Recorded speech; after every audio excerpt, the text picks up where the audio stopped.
Namaskar friends. Today, welcome to my channel MJ Talks first of all, and today we are going to talk about another beautiful philosophy from Jainism, which is Syadvad, or the theory of contextual perspective.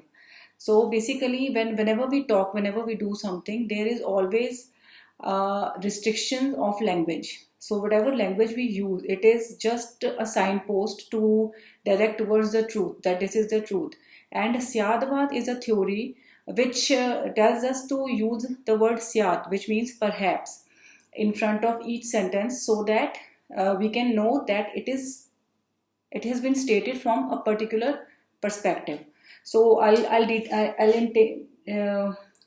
in detail just meaning of these seven things, and later on we'll discuss it further. First is Syad Asti, which means it is. It means that through one perspective it is. Syad Nasti is it is not. It means from another perspective it is not. The same thing which is through one perspective, it is not through another perspective. Third is Syad Asti Nasti, which means it is and it is not. I think all of you must have heard the story of six blind men and elephant, where we see that there is a huge elephant and there are six blind men who are touching the different body parts of the elephant, and because they are blind, they are unable to see the whole elephant. But a person with eyes who is standing a bit far from the elephant, he can see the whole elephant. And like for example, one blind man is touching the trunk of the elephant, and he's able to analyze that it is just a rope, and the other one is touching the tail and he's saying that it is something else, and the other one is touching the huge stomach of the elephant, and he's saying that no, it is a big rock. So the third person who's standing far from them is able to see the complete picture. So that is why it is always said that when we apply that theory on our day-to-day circumstances, the theory of Syadvad is about that we cannot see the whole truth at once, and hence we should be at peace with ourselves and with the situations we are surrounded with, and with the people as well. So in this way, the theory of Syadvad keeps a balance in today's life and in everyday's life actually. So the fourth point is Syad Asti Avaktavyam. As you can see with name that it is and it is indescribable.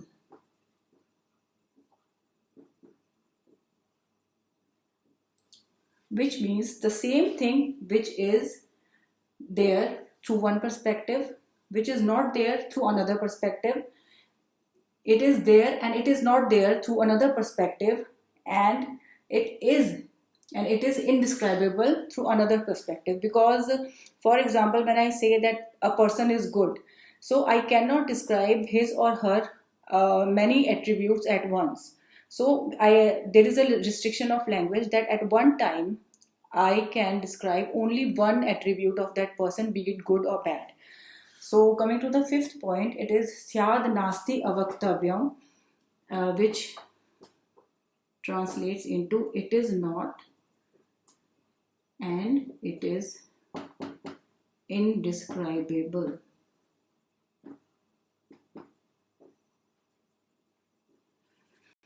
The sixth point is Syad Asti Nasti Avaktavyam, which means it is not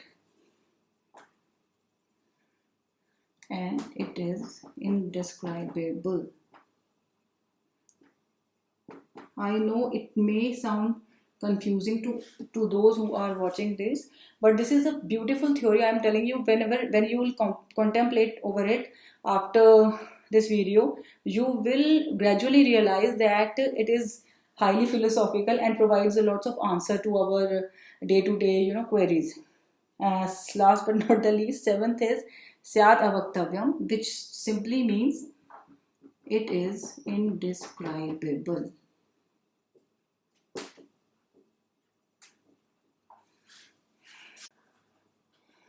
First, I would like to throw a little light on the concept of Syadvad.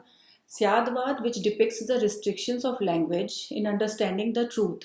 For over a millennial, the Jain logic, which was very, very famous, used to be very famous in the earlier history of India, it was it was left in solitude for over a millennium, and academicians like Dr. JBS Haldane and PS Mahalanobis, they comprehended the value of the concept of Anekantavad and Syadvad, and in terms of theory of statistics and probability, and Dr. D.S. Kothari discovered its prognosis in context of wave particle duality akin to the explanations given by quantum theory.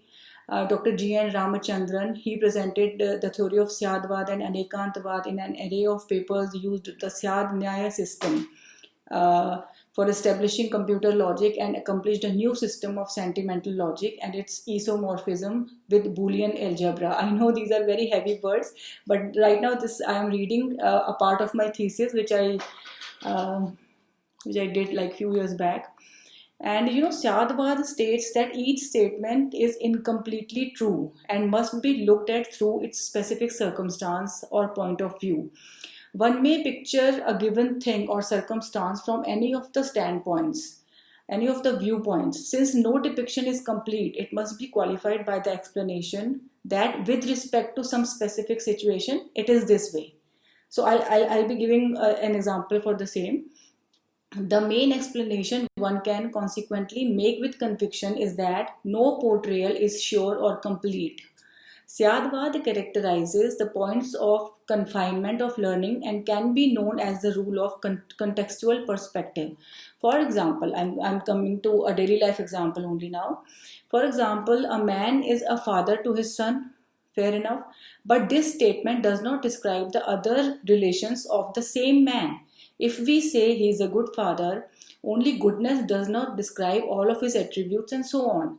Like for example, a man is a son to his mother, right? But a father to his son. So in this way, we can say that it is and it is not can be the example of that. And when we say he is a good father, we are again describing only one trait of his behavior. So hence we can see that it is the attributes can be indescribable at once. So only goodness does not describe all of his attributes and so on. So this is the limitation of language, that we can only describe one thing at a time. It depends in which context one is talking about again, and hence every statement becomes partially true. That is why we put syad in front of every statement when we try to understand the truth. So Syadvad states that even truths are multiple and relative, and one cannot know the truth completely. So I am going to read the English translation from one of the sutras from the sacred text Panchastikaya Sar, which is the description about Syadvad. So the description of the nature of substance is only possible by Saptabhangi Nyaya. According to that, from one point of view, substance is there, from another point of view, it is not there. Perhaps both, which means it is and it is not. Perhaps indescribable, perhaps it is and indescribable, perhaps it is not and indescribable, perhaps it is not and indescribable. So basically, if you know the definition of quantum theory, I think it is all about that only, that a particular particle acts in a different way when put under some different circumstances, and the same particle acts as a different way when put under different circumstances. So it is like that, yeah. So the knowledge about the truth stays incomplete at any given time. So nature of reality can wholly be understood within one's experience, but to describe it vocally, one, be it anyone, we have to take the help of a language. Hence, the limitation always persists. That's why, Buddha has said that truth can only be felt and cannot be described. So, whoever we are, no matter how knowledgeable I am or you are, whoever is that, whenever we try to describe the truth, there is only a limitation of language. Writer Eckhart Tolle also writes in his book of The Power of Now that words are only signposts, and don't stick to words. Go into their meaning beyond the existence of the words. Yeah, so basically we are maybe we are talking about, we are indicating about intuition. Yeah, so as the human race quest to seek the reality appears to be our innate nature. So let me repeat the sentence. As the human race, quest to seek the reality appears to be our innate nature. The principle of Syadvad helps us in finding so, where we can dive deeper into the world of knowledge. Jainism hypothesizes that there are three sorts of learning: known, unknown, and the unknowable. While unknown can be changed over into known by gaining knowledge, unknowable can never be known. So whenever we talk about the consciousness, so we always say that the consciousness can only be felt through the consciousness itself. Beyond the mind and the sensory perceptions, it can known only by itself. So unknowable can never be known in any event by tangible organs or mind, and must be experienced by alertness, by awareness, or by self experience. So, blends of these three parts of knowledge about an object, for example, the known, the unknown, and the unknowable, offer assent to seven and only seven conditions of predication named as Saptabhangi or Syadvad. So basically, one may have a query in mind that why only the seven? They could be eight or nine or whatever. But when we combine these known, unknown, and unknowable, and dive deeper into their concept, there can only be seven predications. However, I have just read it somewhere. I have not experienced it, or I have not done research on this particular thing. But yeah, this is the thing. So the advanced ideas of insights and likelihood are fused in these seven conceivable outcomes.